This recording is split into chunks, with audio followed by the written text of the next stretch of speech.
let's talk about prisons. So, for my peers, the population that is looked after children, prison is where we go and study university in the nicest possible way. Our outcomes are that quite a significant number of us end up in prison. The prison population is highly. There's a lot of us there. Same with mental health wards, actually. My peers are much more likely to require inpatient treatment on a mental health ward than just about any other population. So I used to work with prisons quite a lot, and I've spent time in men's prisons. I spent a couple of days on the wing at Armley playing ball, which was very, very fun. But men's prisons and women's prisons are very, very different beasts. The two populations are not the same size. The female prison population is teeny weeny, and the male prison population is big, big, big, big, big, big, big. So even if you only take a few sex offenders from the male population, you put them in the big, you've made a big change in the female population.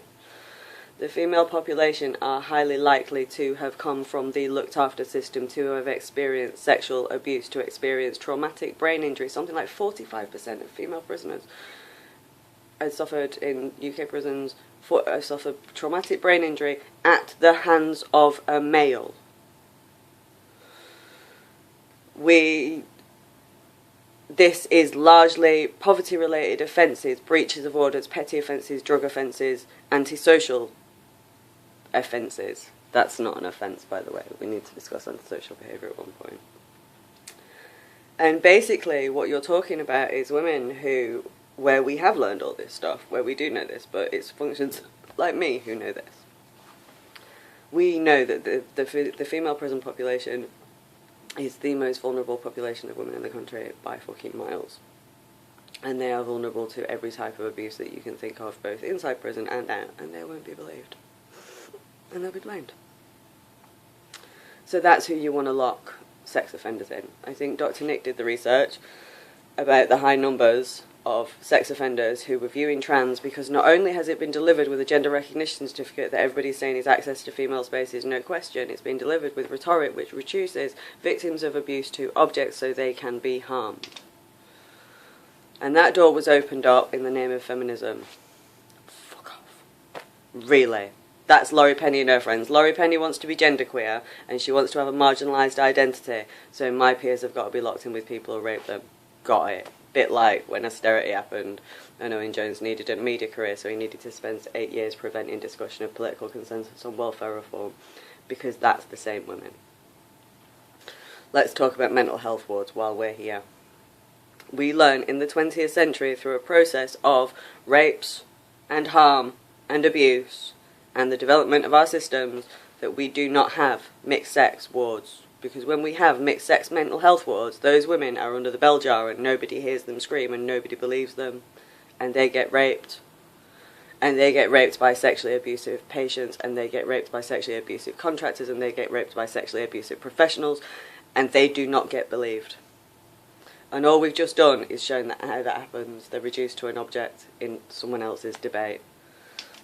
Why can't you be a bit more inclusive by locking the people who are highly likely to be survivors and traumatised and damaged by male violence in with male violence? So that's my two penneth on prisons, pretty much.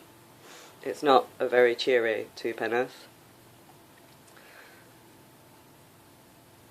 There's a bit of me that can't quite believe several aspects of this debate. I can't believe I'm sat here making a video about things that I knew to be true 20 years ago. I can't believe that policy making never bothered learning these things and don't even know about the rule of law that shaped these institutions.